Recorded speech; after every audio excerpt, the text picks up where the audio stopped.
to start? Sure. We've got the quiz right off the bat, right? Y'all see that? That's what we're doing. Okay? Let's head right into it. Okay, Ariel, good. We wanted more company. Thank you. We're about to start the quiz. You know, we can be more flexible now. Shoot, we don't have anybody looking over our shoulder. No professors from Washington D.C. You know, we can just do whatever we want for a little while. We do have another person coming via the internet machine Tuesday, week from today. He's a philosopher. So he'll bully us, he'll push us around, tell us we don't know anything. It's all right.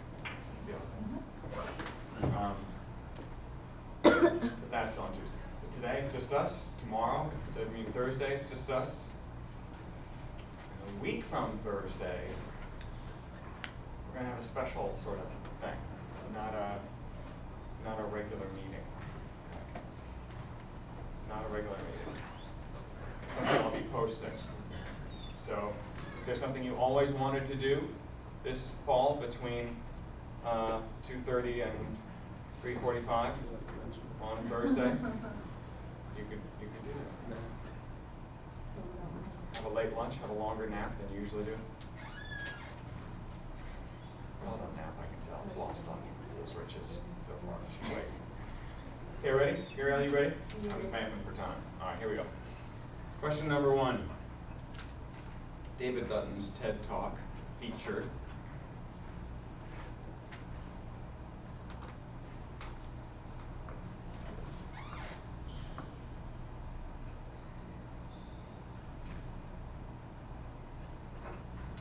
one of the things we like to look at, apparently, he says, in landscapes have to do with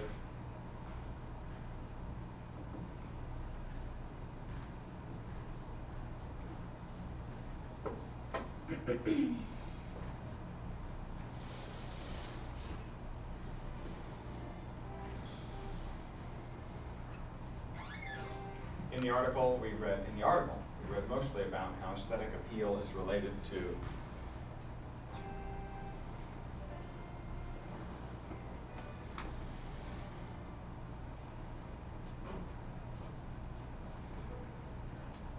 last question. At the end of the article, beauty is related to. Okay, that's it. Good. Turn them over, please. That's how multiple choice works. It's on the time limit. That's right. Turn them over, please. Explain that. Said the research shows it reduces guessability. Give you more time.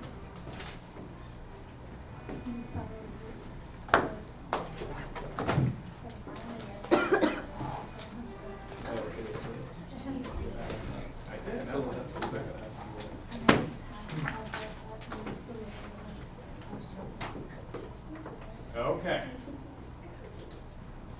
Let's talk about David Dutton first. What did we see it featured? Cartoon, going on and on and on. One of the things we like to look at in landscapes have to do with the height of tree branches. Yeah, how about that? Yeah. And I don't know about y'all, but I thought about that. Do I prefer that? I guess I sort of do. In the article, I read mostly about how aesthetic appeal is related to processing fluency. We don't talk about that today. Yes, we are. That's the meat and potatoes of what I want us to get out of class today. Processing fluency and what that is all about. And nobody, I don't think, I've been looking, but I don't think, and it's about to happen, the article could be impressed right now, but I don't think anybody's related processing fluency and aesthetics to complexity. I don't think, and I think it's a critical link to make, because if you make that link, you can then talk about some other things that are all subjective, all up here. So it's a cool, important class today. Where were we? Yes, at the end? Truth. That's right. Tell the truth. That's all you gotta do, tell the truth. 3 chords and the truth, that's all you need for a good song. 3 chords and the truth. I forget who said that. But I'll look that up. But truth is beautiful, and you can feel it when something is true. And feeling righteous, is a good feeling. You know you're right about that. We know we're right about ISIS and how they're wrong in some things. Rape academies. Okay. All right, guys, here we go. Today, heading into the head. Okay, that's what we're doing. We're heading into the head these next 2 weeks, 2.5 weeks. The week from Thursday's class will be sort of going from head to multiple heads. Aesthetic response and information processing. That's what we're talking about today. A quantitative relationship.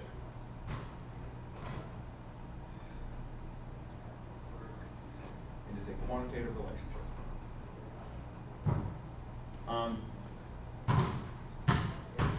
Guys, I will follow suit and because Desjardins did it and because other people are going to do it too in this class, I guess I'm going to do what I don't normally do. You guys know I don't normally do this. I'm going to put the slides, I'm going to make the slides available. Do you like that? Do you like that? Does it mean you're not going to be writing letters to your grandmother while you pretend to be taking notes and you won't be paying attention? Or you'll be falling asleep because you don't have anything to do? Okay, promise you won't fall asleep? Okay, I'll do that. Okay. So I'll do that. They'll be posted online. And in our directory, all that other stuff is there. I know, if you're having problems getting into that directory, let me know. By our exam, you'll want access. I've also been recording the classes, and some of them have been taking. When we lost internet that day, we lost that whole day. But all of his classes I've been taping, and we can go back to those, unfortunately. Thursday, we'll be going into the head with consciousness. I'm making a little pun there with head banging, inner head banging. Okay, so it's about how the neurons are resonating with each other. There's sort of synchrony that's happening there, and that's related to thinking and consciousness. Next Tuesday, we're talking about how we can articulate and sort of simplify our thoughts for others to hear through language or idiolect. Idiolect is different from language, and we'll be talking with a philosopher about that distinction. Scott Davis from the University of Richmond.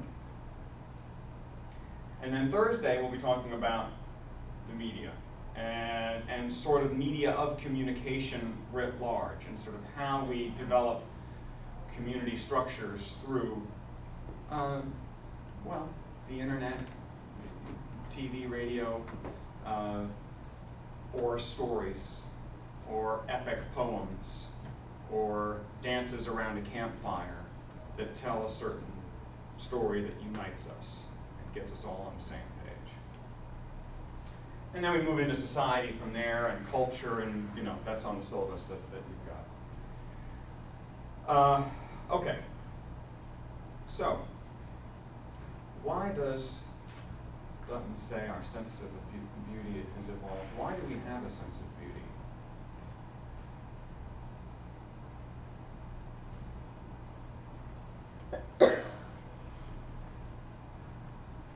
Wasn't it because it was like an appreciation for the skill that someone, like whether it was an activity or building something? Yeah. Yeah. And so what are some of the things? What are some of the things that he points out are? Like the hand axe. That was the main thing that we talked about. Yeah. And is that so? We like that, and why we develop that liking for that? Like sexual selection, like it's somebody that demonstrates a skill with unique characteristics and unique materials, and kind of makes them different. Yeah. It's showing. I mean, the quality of a person's hand axe that they've made is demonstrating skill. And it's sexual selection. In other words, it may be totally meaningless, But it gets that person better mates, right? So the peacock's tail, right? And I mean, the peacock's tail is pretty, right? But what did Darwin say about the peacock's tail? He said he was sure it was really pretty, like a turn-on to the peahen. That's right.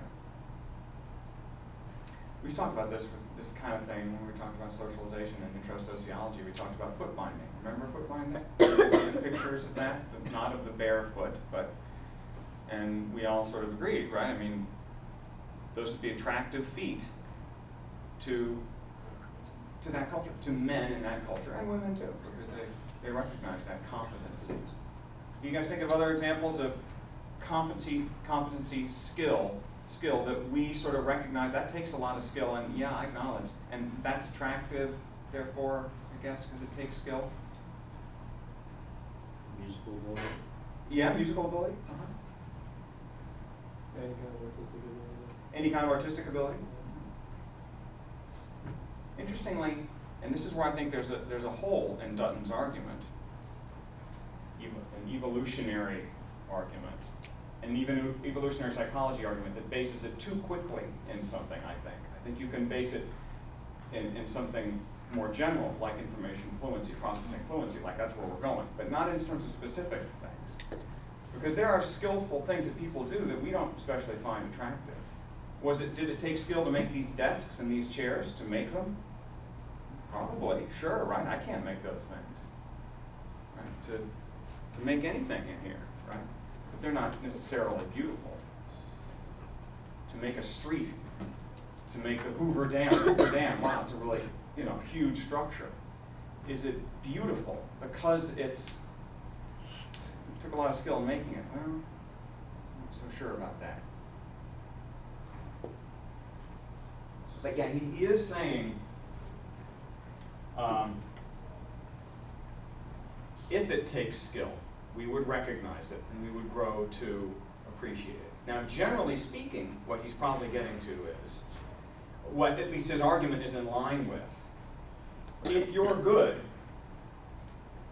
at anything, that can be shown through artworks. It can be shown in other things that we don't find particularly attractive. But the artworks themselves, we perceive that they're designed for perception. The Hoover Dam is not designed for perception. These things are designed to perceive. And so it's the artwork itself that we enjoy taking in and consuming.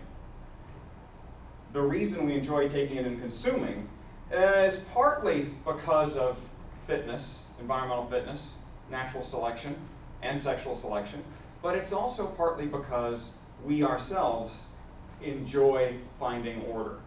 And that helps us to be able to find order. So we've evolved the capacity to enjoy math. To enjoy figuring out complicated things. To enjoy cleaning your room. That's right, that's what I said. I said cleaning your room. Now I don't do it a lot myself. Haven't cleaned my closet lately, but I know when I do it, I enjoy it. Right? You guys know that I enjoy it after it's done. Right? The order that you've created. Yeah, that's sort of what we're getting at here with information fluency. That's where we're going from A to B. So it's fitness selection, sexual selection, competition in the environment selects certain forms. I mean, the peacock's tail. Allison, do you think that's functional for the peacocks, for the male peacock to survive in the environment other than getting sex? Mm-hmm. No, gets in the way, man. Long thing. That's right. The bowerbird, who takes all that time making the nest, right, and decorates the nest and has these color-coded schemes around the nest. I can show you pictures of that as well. But it takes a lot of time for the male bowerbird to create that. It's a lot of wasted time. Why are you decorating? Who cares if all the blue seeds are in one corner and all the red petals are in the other? Who cares? Because she'll be impressed, he would say. I know I'm wasting time. I know I'm a little hungry. But the point is, I can do this and still get food and survive, and she'll be impressed. That's basically the logic for it, right? And so they clump around those forms, right? Clumping is what complexity is about, this develop of these energy forms. So you develop these species that have those habits. And they, well, I do this because other people in my community have done this, other people in my genetic community have done this, and they read those signals. Okay. Well, what specific things do making a hand axe show? What would making a hand axe, making a good hand axe, what would that show somebody else who sees your hand axe? Fine motor skills, intelligence, planning ability, and creativity. Geez, what the hell did you memorize the notes? That's very good, Wes. Fine motor skills, intelligence, what else did you say? Planning ability. Planning ability, and I think creativity is the last one I said, but I don't remember. yeah, I don't know if he said that. He said conscientiousness, fine motor control, planning ability. Gotta give it up to Wes. That's very good, Wes. However, if you have a naturally photographic memory, we present you for it. We don't. Yeah. The conscientiousness, I think what we're getting at there is sort of the discipline of it, sticking to your task and keeping that same, not losing that one and getting distracted with another one. Well, let's think of some other things. What signals that kind of constellation of factors today? What could? What sorts of things? What if we were to take out fine motor control? Who needs that nowadays? Let's take that out. Sorry, athletes, there you go. You're out. You don't matter. Shouldn't like drive your car and stuff. Huh? Some people don't like drive your car. Fine motor control matters for driving your car? Yeah, I've noticed that as I'm teaching my daughter to drive right now. It's nerve-wracking, but that's more the genetic thing, I think. I'm hypercritical of her, I'm sure, because of that. Well, what else show that? Would getting an A in a class show those things? Conscientiousness. I don't know. You can deny it all you want, Steve, but it would, I think it would show it. It wouldn't show the lack of intelligence.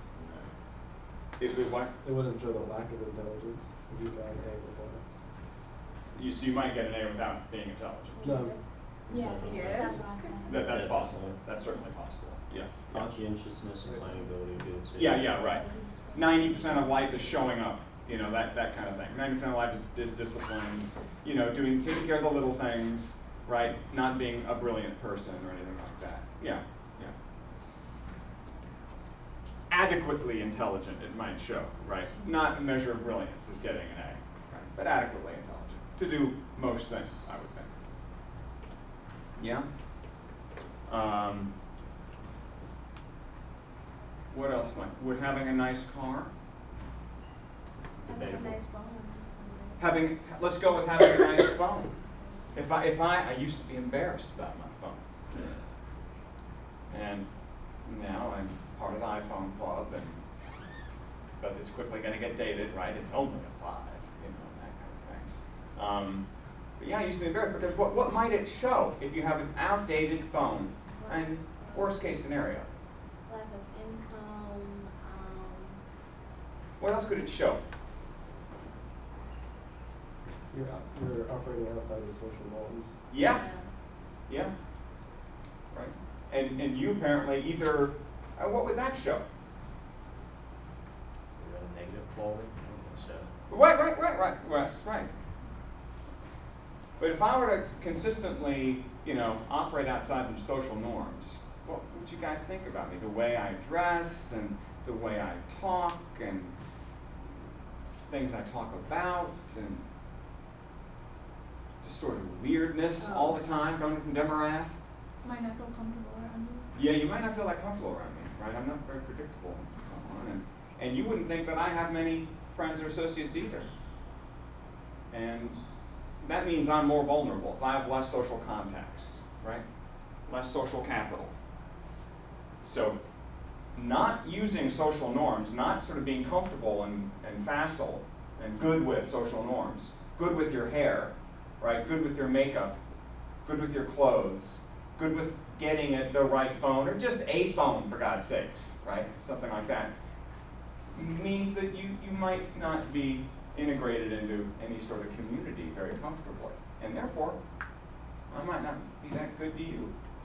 Shoot, I don't think I want a recommendation letter from Demerath. God, what if other academics know who this guy is? They know what a freak he is. No. I don't want them to think I know him, right? That kind of thing. I mean, a car could show it, a phone could show it, sure. All those things. Career could show it. Yeah. Yeah, your career. Now, what else could your career show? Well, okay, let's talk about medicine, Raquel. Okay, the kind of specialty you go into, right? That you're competitive, that you're driven. If you're going into medicine generally, is that what you're thinking? No, like if you go into a specific type of medicine, because usually like there are a lot of family practitioners, but if you go to like be a neurosurgeon, it's like, oh well, they pick the really. That may be more competitive to get into neurosurgery. Yeah. It may be more Yeah, based on demand. based on demand. And like you have the attention span to stick with something for so long, so stick to your goals, so that could be juxtaposed to something else. Not to mention the financial resources. But I'm comparing it to other specialties in medicine now, but Okay. Well, I mean, different specialties definitely have different stereotypes. yeah. For sure. Bring them on. Let us hear one or two. These surgeons are really cocky. Uh-huh. Neurologists, psychiatrists, whatever. Dentists are massive. Neurotic. Yeah. Yeah. Dentists or sadists. Oh, that's what I meant, yeah. Uh-huh. They probably enjoy it. They do. Well, I mean, a GP is not Yeah. somebody who they make less money often, I guess, that might, They're more- value strictly helping people, right? Yeah, they're more in demand, but they make less. Uh-huh, they're more in demand, but make less I money. mean, how much are they making though? Still like Oh, over I know, 100,000, cry me a river, right, Maddie? Yeah, over Oh, 4G, really? they're really starving. Right, yeah, right. No, but there's some specialties where you get to pick your own schedule, you make a lot of money. I don't know, I've heard eye stuff is like that. Maybe cardiologists and stuff like that. I don't know. There's probably some stereotypes like that. So you can get at what the communities are, right, and what their values are. It can signal that. And so if you're already interested in something, if you already have a body of knowledge and values about something, you know who you want to go with, right? You know who you want to hang around. You know, oh, you're in cardiology. Oh, you're in pediatrics. Oh, nice. And it's just sort of a negotiation because of what you sort of want to talk about, and you're more fluent in processing stuff that has to do with those values. Oh, you're a GP. You're going to go live in rural Alaska? I can take that. All right, let's talk about it. Things like that. There's lots of things that this relates to, this processing fluency. You're attracted to other people in other communities because you can talk their language a bit, or not, and you're again them all the way. All right, let's go back to lunch, folks. To remind ourselves of what we're after here. Enjoying emergence, and things emerge, things are clumping, and new patterns are emerging. We talked about the CNC soul food restaurant and my recommendation for the UNI soul food restaurant across the street. Yes, there's the soul food burrito, macaroni and cheese, greens, and brisket, made in LA. It's people gathering around these new forms, paying to access them, paying not just in terms of money, but in terms of effort, in terms of time. People come to Louisiana for this, and I don't know in particular, but I mean, there could be ways to measure it.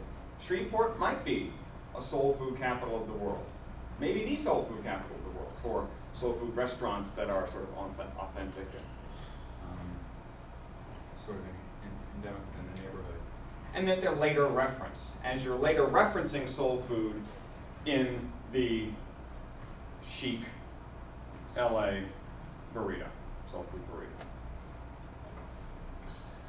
burrito. Okay, so that's what we're talking about, how these new sort of forms emerge and who can participate in them and who sort of has the legitimacy to pull this off. And you may need some knowledge to become fluent in that kind of food as well as the other kind of food and bring them together. Diogenes is not here, but of course I was thinking about it. Yeah. Okay, let's talk about aesthetics, y'all. I'm comfortable talking about this. What? Sit down, make y'all talk to me. What is aesthetics? What is it to like something aesthetically, just aesthetically? Visually pleasing. Visually pleasing, okay. Like looking at your bank account statement when you got a lot of money in there and grandma put some money in there, and that would be visually pleasing. Or,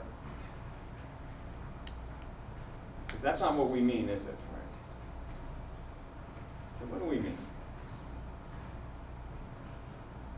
Close the door so we don't hear the basketballs.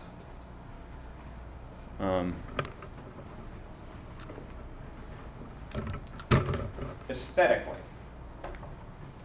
To like something aesthetically. I used to like the way it visibly looks, like a pattern or a work of art or something. And you're saying like a pattern, a work of art, you're sort of separating that out a bit, right? Because it's not something that you're going to use, right? A geometric pattern or a work of art, you're looking at it. You're only looking at it. You're going to use the numbers in the bank account, right? Oh, good, I found my, notebook. You're going to use the notebook. Or look, I've got all my notes organized in my notebook for all my classes. I did that now. I'm going to use those things. I cleaned my closet. I'm going to use that. But there's some stuff that we know we're not going to use it. We like it for its own sake, right? We like it for its own sake. Well, can organization be pleasing to look at also? Yes. So like the Like, notebook is or it the. organization porn thing? Yes. And as I said that, I realized, wait a minute, that's I'm going there. I want to argue that organization and order is. And I think aesthetically, pleasing. you take that away. You take the way the organization looks away from the functionality of it. So Yes. It doesn't have any. Yes, that's right. That's aesthetic perception. You're separating it out. To study aesthetic perception, you're separating it out from how you would use it. So you wouldn't really study the order or organization of somebody's closet and how they like it and say that that's a measure of aesthetics, because it's also potentially a measure of how they're going to use it. Yeah. So it's how much you like something on it for its own sake. You're not going to use it. You're not going to use it. You're not even going to eat it, right?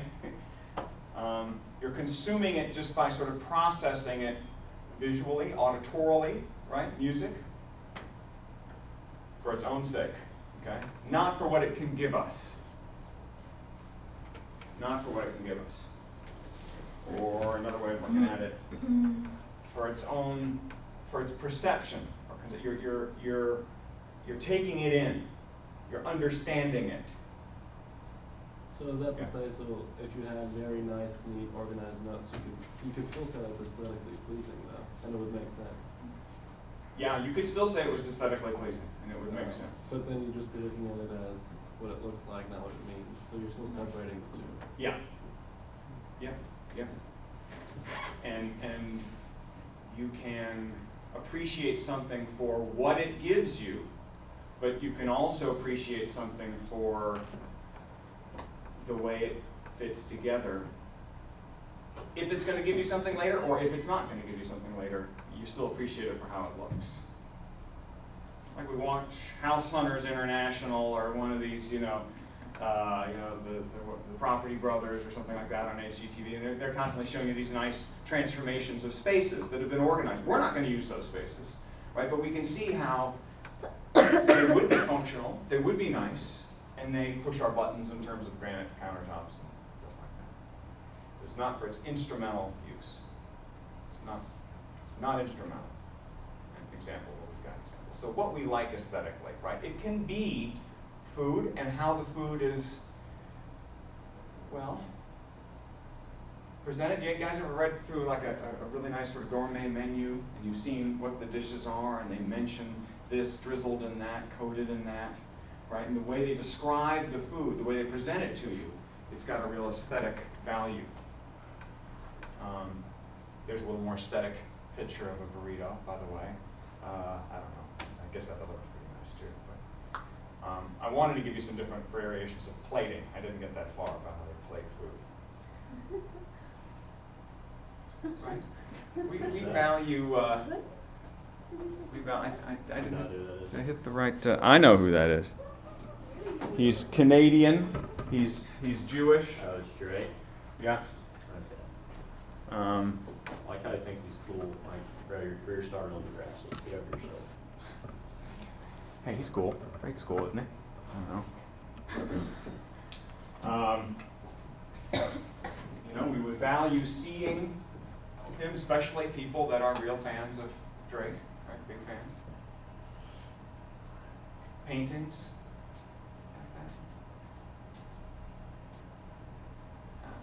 Z gave me a look. I don't know about that painting. Well, I got the first thing I could find that was visually sort of striking on Wikipedia. And I can see people liking that, you know. Now, if you didn't like that, if you were not going to have that on your wall, why might it be? It's very random. There's no like shape to it, no color scheme, no order. It's like No shape, no color scheme, no, it's sort of random. That would also be the same reason people would like it and put it on their wall. Yeah, I mean, yeah, it just depends on. Right, it depends on your taste, right? Your genre. Maybe none of us like this particular genre. To me, it's frankly not sort of random enough. There's too much of a color scheme to it for me. It's too 70s or 80s or something. But it's not quite. I mean, it seems sort of newer, but yeah, what can I tell you? It's not my style. Maybe it was in the 80s, you know, when I was y'all's age. But we like these different things just to, you know, to consume them visually. And they change, okay? That's one of the big things that goes with aesthetic perception and complexity. Stuff that, it's not in my notes. Shoot, it's not in my notes, not in my PowerPoint.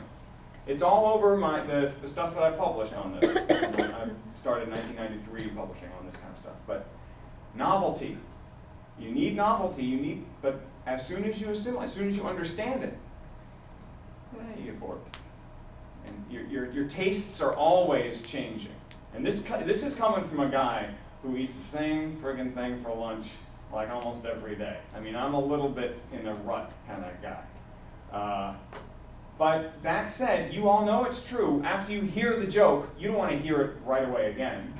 Right? After you hear the song, you don't want to hear it again. Now, I do know somebody who taped the one song that they really liked, a pop song. He put it on a cassette. It was back in the days of the cassette. So it played over and over and over again, and just had it going in his car. I mean, he was an art dealer, actually.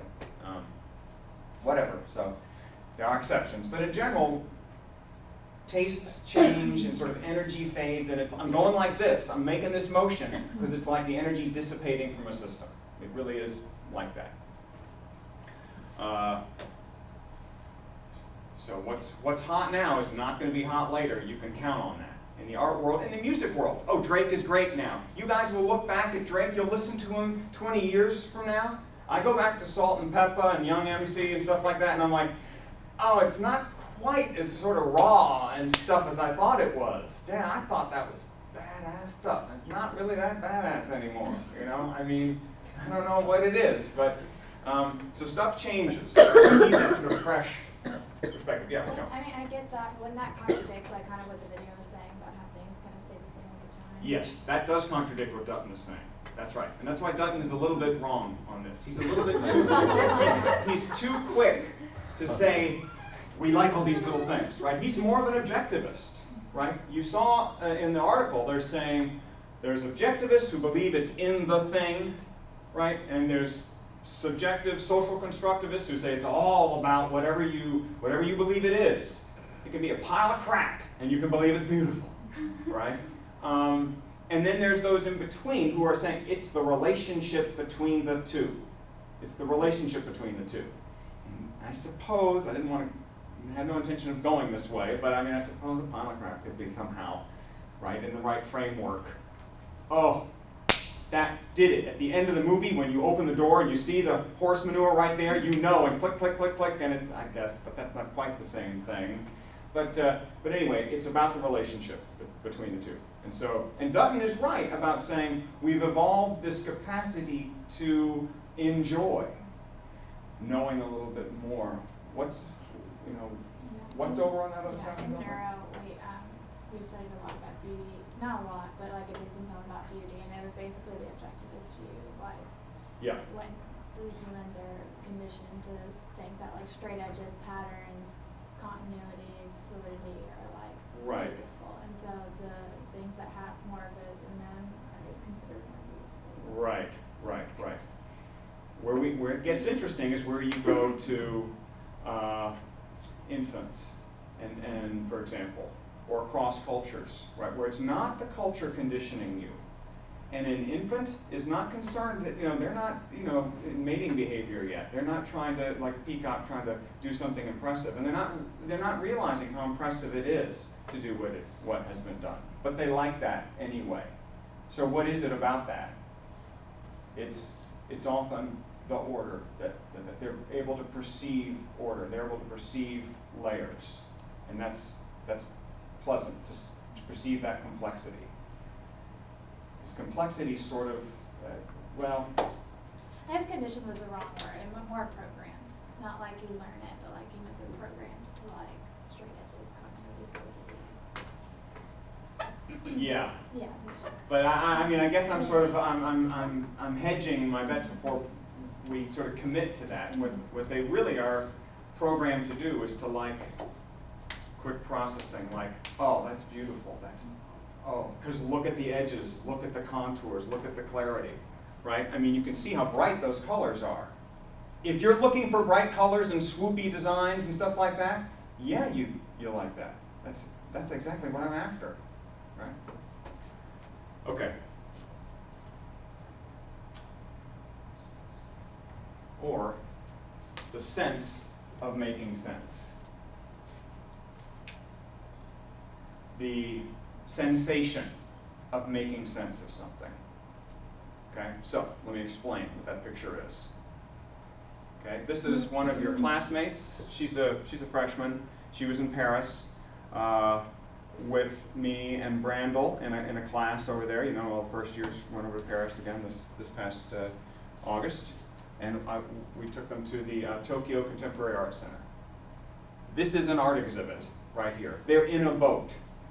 They're in a boat in a sort of a series of little canals and ponds. This is sort of a big pond that curls around those beams. And it's dark. There's sunlight coming from this angle, but they'll go into it deeper.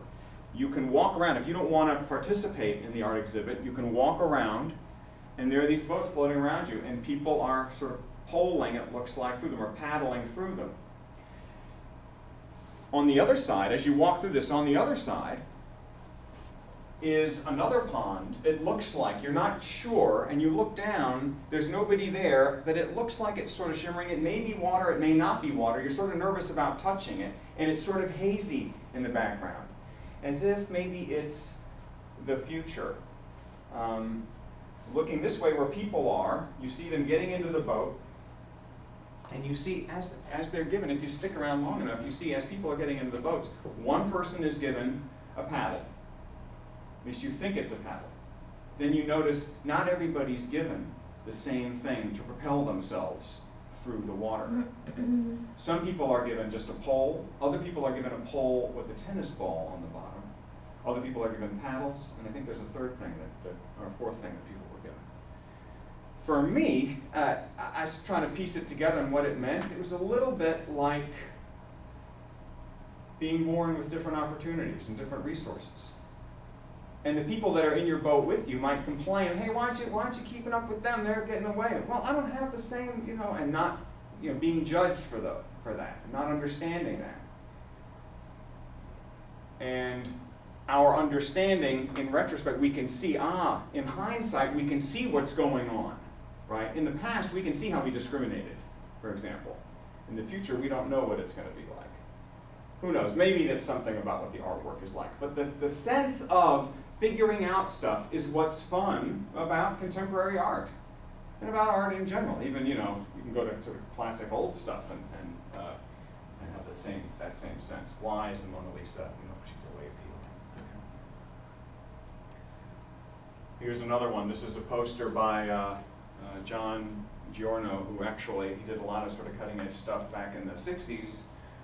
He had Dial a Poem. He started Dial a Poem, where you dial a number and you get a poem, just for you.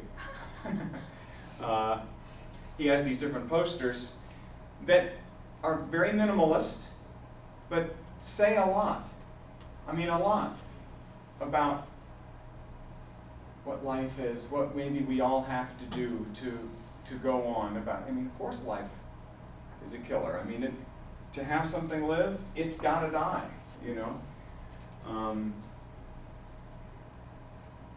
Just say no to family values. I laughed at that. A little bit the plaid background in back and how that might connote sort of 50s traditionalism, but it's torn and fractured. A lot of his stuff is like that. It's a play on Just Say No to Drugs by Nancy Reagan in the 80s and or 90s maybe, and 80s I guess. And that simplicity, that'll work for everything. Just say no. Family values is for a lot of people a simple framework that doesn't work for everybody.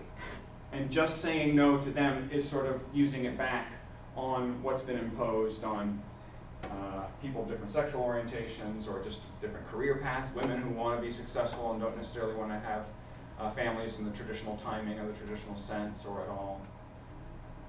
A hurricane and a drop of cum, right? The digital sort of DNA references behind it, and the potential for life in reproduction, and for what any one person, the reverberations for what any one of you can do in your lives, will do in your lives. I mean, it's like exponential, right? The stuff that will happen because you were on Earth, right? It is like a hurricane, and it goes back to the butterfly effect that we talked to here about a butterfly flapping its wings in Singapore can cause a hurricane, in Louisiana or something like that. Tiny effects. But for art, it's the idea that we enjoy that sense of, why is that meaningful? Why could that be? Why are people making a big deal out of John Giorno and these posters? I mean, these were viewed as being masterpieces. And as you put them together, you're creating a sort of order, a sort of narrative, a sort of account of that artwork. Jasper Johns, he's a big gun in contemporary art. And this is a video of a woman eating a cob of corn. And she's pretty, and she's eating it sort of very attractively, sort of almost seductively, right? And as she's eating it, when she raises it up to eat it, you see her hands are controlled by these robot-like apparati. She's sort of in these artificial hands, and it distorts it. And she's not very seductive if you think that her hands are actually like that. And it distracts you from who she is. There's another video there in the same sort of exhibit of a girl playing a melody on a piano very slowly, and you can't quite recognize if the melody is pretty or not, or you're not quickly packaging it as attractive piano playing or whatnot, and it shows her hands, and they are deformed. Her hands are slightly deformed, and you're thinking about that more than you are the music. And as you're walking in the galleyway, going around that, there is a big iron sort of bar, I guess you could say, leaning over the galleyway. So you sort of have to avoid it. And that may be part of the exhibit. Look, we're going to try and distract you and pull you out from the music. So that's the sense of making sense in art that we can enjoy. Now, not everybody enjoys that. And so some of my students who were there for this course loved it. And they said, as we're about to leave, we said, oh, God, we should have done this the first day. We should have spent all day here. God, this was great. And about half the students really liked it. One student said, that was the best thing we did in Paris, by far. And another person said, I loved everything. Another person said, I hated every minute. Every minute. And I'm saying that because this gets at how communities of discourse coalesce around. This is a little bit like who are you attracted to in the doctor pool, right? How communities coalesce around sort of shared discourse and shared meaning, shared understandings, shared information. Contemporary art people can walk into Tokyo. Bruce Allen, Lisa Nicoletti, the people in our art department, they can go into Tokyo and they'll have a great time, right? They know how to work with that stuff. Gail Odom, a classical opera singer. I don't know if Gail would like that or not. I've been to Gail's house. I don't think I saw any modern art in there. So she might be one of those who hate every minute of it, right?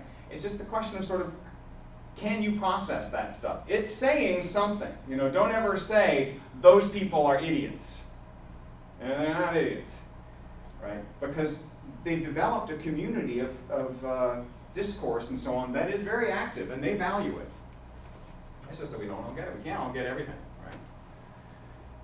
Okay, how are some people better at interpreting art than others? Well, I've already sort of clarified, I've gone into that a little bit with Bruce Allen and Lisa Nicoletti, right? They're used to it. They know what to look for, and so on. How is that like what Reber et al. Mean by processing fluency? Okay, so what is processing fluency? Is the question I want to ask y'all here. What is processing fluency? What is it? What are they after? What are they getting at with processing fluency? What are they saying is important that we like? Related ideas, the speed at which you can understand something, those two things. Yeah. Yeah. So, but when you say related ideas, what do you mean by that one? With their experimentation, they did like pictures and word association. Yeah. And people responded more positively to words that were related to the pictures, like picture of a dog with the word dog. They respond more positively than like a desk that said table. Right. I don't know, maybe that was a bad example. Well, no, a desk that said like corn or something. Oh well, right. Yeah, sure. But they fit. They like that fit. Yeah. But how quickly they can understand something. I mean, that's a good way of putting it. What do you think sort of magnifies the effect of it? Does it matter what you understand? Yes. Mm-hmm. In what sense? Then you can tie it back to like personal experiences. I think that's kind of what they were getting at. Is like the faster you can process something, the more you can like. The faster you can process something, the more you can like tie it back to your emotional experiences. Or is it the more you can tie it back to your personal experiences, the more you can process it? I think it's the other way. I think people tend to like things that they understand. Yes, no, I'm agreeing with that. But I'm wondering if they can understand them because they relate to their personal experiences. It's a feedback loop. I don't know. Yeah. It feeds into each other. I mean, maybe. I could point, to the two swimmers here, right? There's certain things that they're very familiar with, and they can recognize it like that. a good start or a bad start could form, getting into the pool or something. And because of that, their personal experience. And the rest of us would take a little longer to figure that out, if that's good or bad. So it relates to your personal experience. Your fluency is what I'm getting at. Now I'm also thinking about what you're looking at, what you're suddenly understanding, right? So Wes said it's sort of the speed of your understanding. Would it matter sort of what you're understanding, how much you enjoy it? And in what way? What are you thinking of? How might it matter? What you're understanding. Remember when I talked about the pile of crap? You open the door and there's I've got a joke that relates to that. You guys want to hear it? Yes. It's like one of the only jokes I know, I guess. You know, in job interviews I've heard they ask, do you know any jokes? Or in college interviews, I think at the time I heard, do you know any jokes that don't make fun of people? That don't make fun of people? Do you know any of them? Sorry, this is mine that I would haul out. If ever they asked me that, never asked me that. These two kids in a family, and we'll say that they're two boys, and one is they got a problem. They both have problems. They're opposite problems. One's a chronic optimist, and one's a chronic pessimist. And the optimist, they figure, well, we're going to fix it this Christmas. We'll just give them a pile, a portion. That's what we'll fix that. And the pessimists are going to give them a shiny red bicycle. Christmas comes and they get their presents, and the pessimist comes down and sees the bicycle, and he says, "Oh, is that for me? Oh, I'll probably break it. You got to take it back. I'll get it back." And I look at the mother and dad look at themselves. Well, it'll work on the optimist. And the optimist says, "Mom, Dad, where's my present?" It's downstairs in the garage. Go ahead. You can see it downstairs in the garage.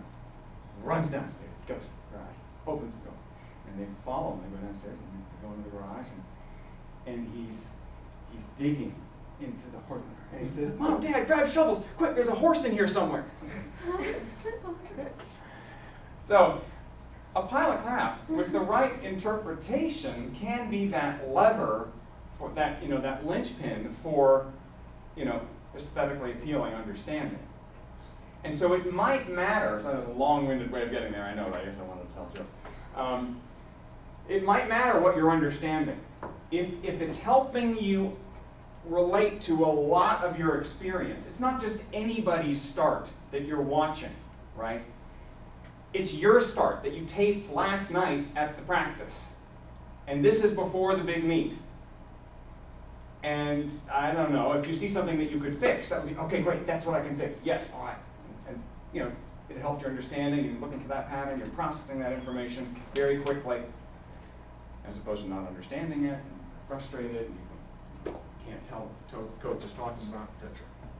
That's processing fluency, that's what we're talking about. Okay. And like here, which might you process more easily? Okay, I would turn off the lights if I had time, but I was trying to find a non-plated burger, cheeseburger, versus a nicely plated, potentially gourmet burger, okay? Now, that looks like a decent plate, right? Nice heavy plate, maybe. This looks like one you might unwrap with aluminum foil. Sure, it's got the calories in it, it's got some bacon in there even. If I could have found one, I would have found one without bacon. But I'm just trying to use Wikipedia images, mind you. So, this you might process more easily because of the fancy plate. You might enjoy it. I mean, the research shows you enjoy your food more if you're using heavier cutlery. The weight of the cutlery is correlated with how much you like the food, all else being equal, right? I try and tell that to Marilyn's place down the street. Great food, right? Marilyn's place.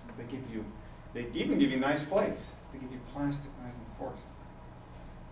Anyway, who am I to judge? Okay, what do I know about the kitchen there?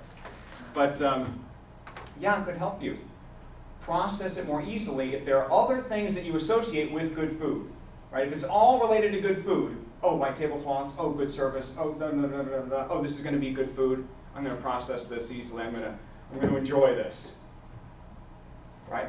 And by the same token, when I'm talking about processing, we could be talking about negatively judging a place. Oh, I'm confident that place is going to suck because look, it's got these different criteria. It fits all those things that I hate. Infants, what do they process more easily? I can go back and just sort of give us an image. They prop up the kids, right? These infants. And they give them two things to look at, and they see which one they'll look at longer. They're watching their eyes. Or they see what they'll listen to longer.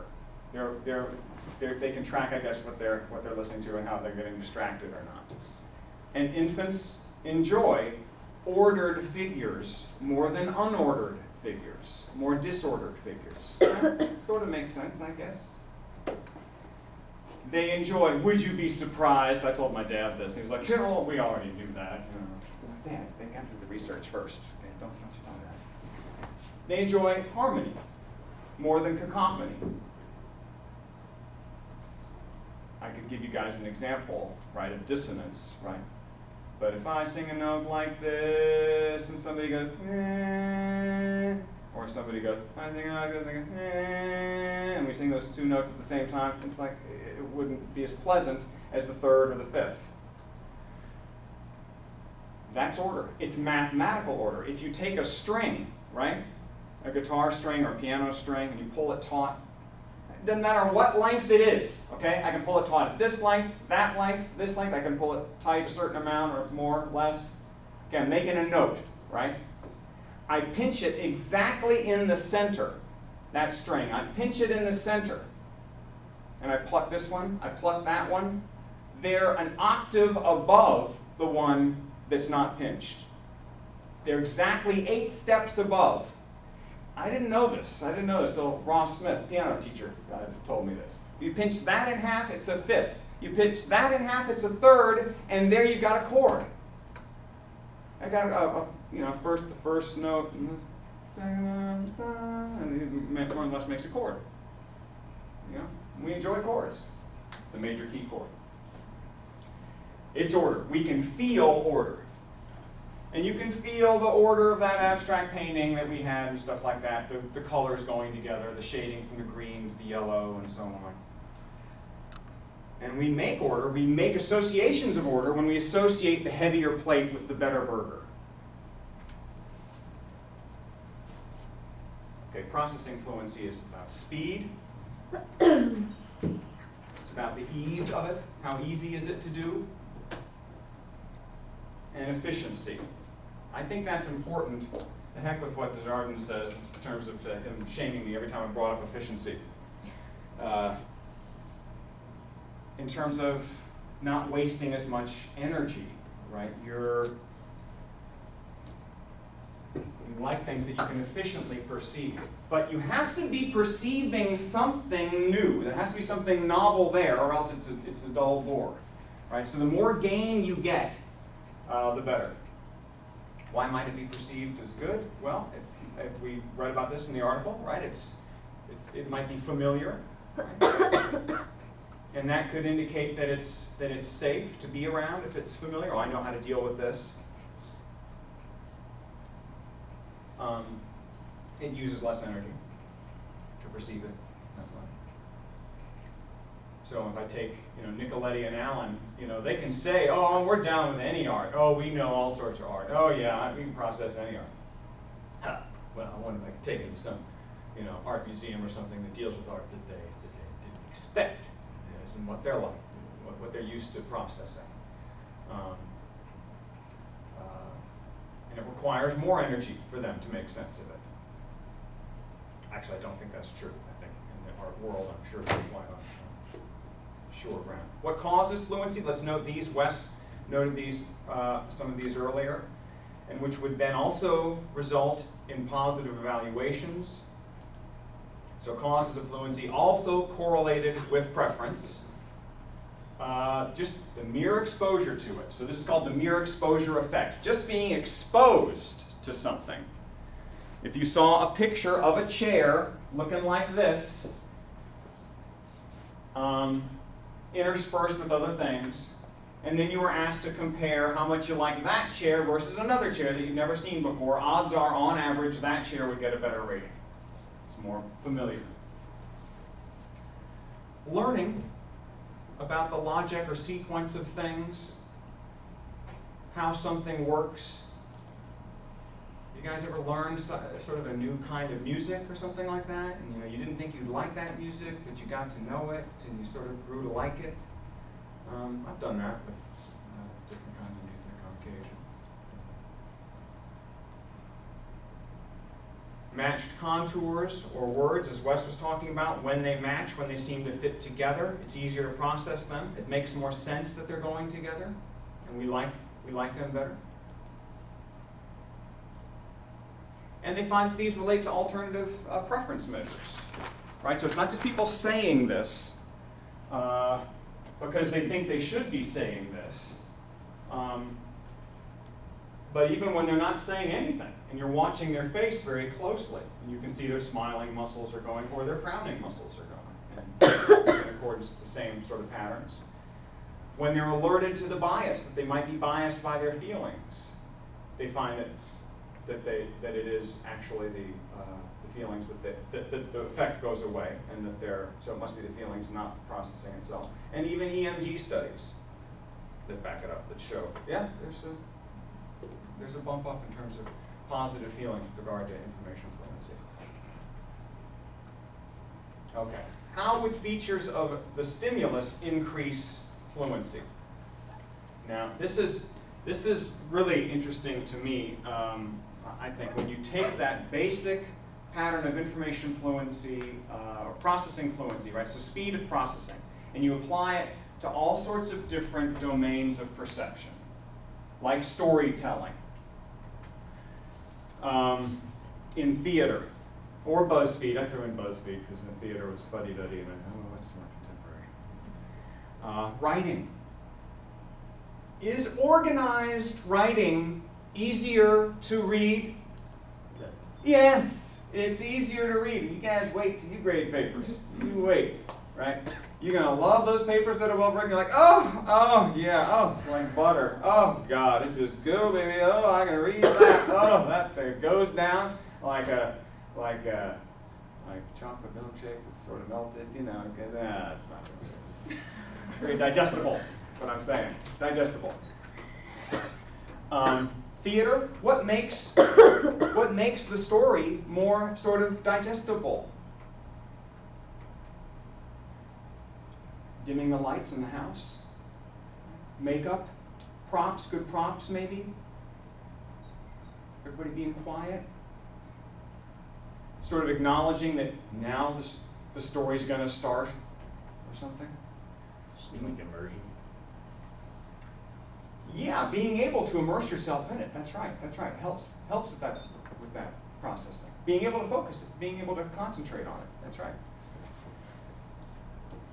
Music and art, that contrast, that's organizing time and space. Time, music,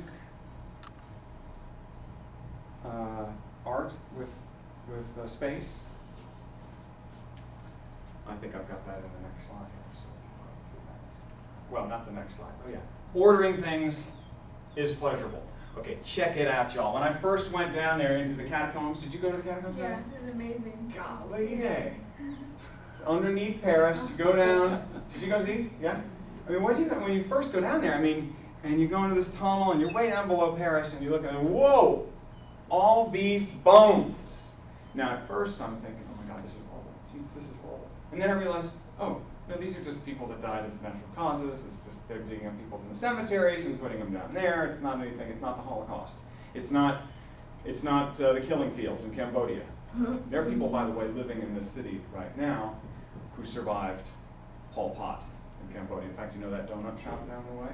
That's Cambodian owned, and those people are about my age, and they would have been teenagers. Anyway, I could go on. I have some friends in the Cambodian community here, and they've been through this. They would not be able to process this stuff in the same way, right? Walking through those bones. relates to a different experience. There they are, they're all stacked up. You can see how they're sort of neat. And actually, I didn't coordinate this. This is the second one I wanted you to look at. The skulls are in the shape of a heart. You remember that? Right, so you're walking along, you're seeing all these. I wanted to show you just how it's first all bones, like femurs, and then skulls, a row of skulls. So it's a pattern, but it's not particularly interesting. And then at one point, they put them in a heart. Oh, that's like a funny joke that they're telling with the bones. They were worried, Paris was worried about disease at the time, and so they said, we got to get all the bodies out of the cemeteries, we got to bury them way down underneath in the mining tunnels that were left there from before. So people do it, people order things. Yeah, if they don't mind. Order is basic to us. Putting things in order, talking about what's important in life. Cavemen and women, right? Hunter-gatherers, living in caves in France, right?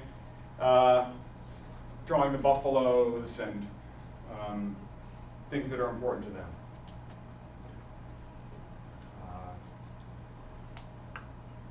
And you saw that in Dutton's talk too. There they are, they're by the water cooler, right there. This is actually at Shimmer College. Thank you for the Wikipedia photo, they donated. Use it will. Talking about something and what it means. Was the catacombs cool or not? How did you feel about that? So people talk about it. Right? That's putting things into order. And we enjoy it aesthetically. So as we talk and make you think, we order. So as we're thinking about things, we're putting them into order. When you guys go to sleep at night, and you're trying to go to sleep, is there anything you think about to help occupy your mind as you drop off to sleep, other than maybe the thing you might think about, you can only think about for a certain amount of time, and then you gotta move on. You know what I'm saying? Oh, okay, never mind. We don't talk about that. Anything you think about? Just occupy your mind? Maybe when you're tossing and turning in the line. I was talking about sex, but anyway. No, I was thinking about sort of leading with this, or not leading with it, incorporating this into my convocation with the first years on Thursday. But if you guys are, I don't think that's not. Wes, I was thinking you might say sports or football or something, or Maddie, what? No, sorry, nothing. Like think about Trouble your day. sleeping. You what? Like think about your day. You go through your day and what what? you're gonna do like the next day. What you're gonna do your next day, Like, yeah. what your next day is gonna be like. Sort of planning it. And, sometimes I avoid that if it's too stressful, but Yeah. Or I try and avoid thinking about that argument that I had with somebody. I should have said this. This is what I should have said. And I go over and over and over and over and over it, and I can't get out of that loop. So, but that bothers me. Healthy people. Well, when we connect complexity to thinking, that's going to be the idea that we are driven to create order in our thoughts. And so we're thinking, hey, let's think about what I'm doing tomorrow. Okay, there's a lot of things I can think about, and then this leads to that, and then, what about this? And you build a little order there, and you're constructing this thing that these pieces fit together, like the word and the picture. They fit together, and you're exploring those fits. And we like it. It's aesthetic. So anyway, that's where we're going on Thursday, consciousness and cognition. You're going to be reading an article where he sums up his approach for the Scientific American. It's for the popular, peeps. More so than this was. This is a little bit more research article. But you guys have taken some heavy stuff so far this semester, so I figure I can give you guys pretty much anything. But we'll try and keep it sort of digestible format. And we're out of the physics world, so okay, good guys. So stay tuned for that email for Thursday with that reading. Okay.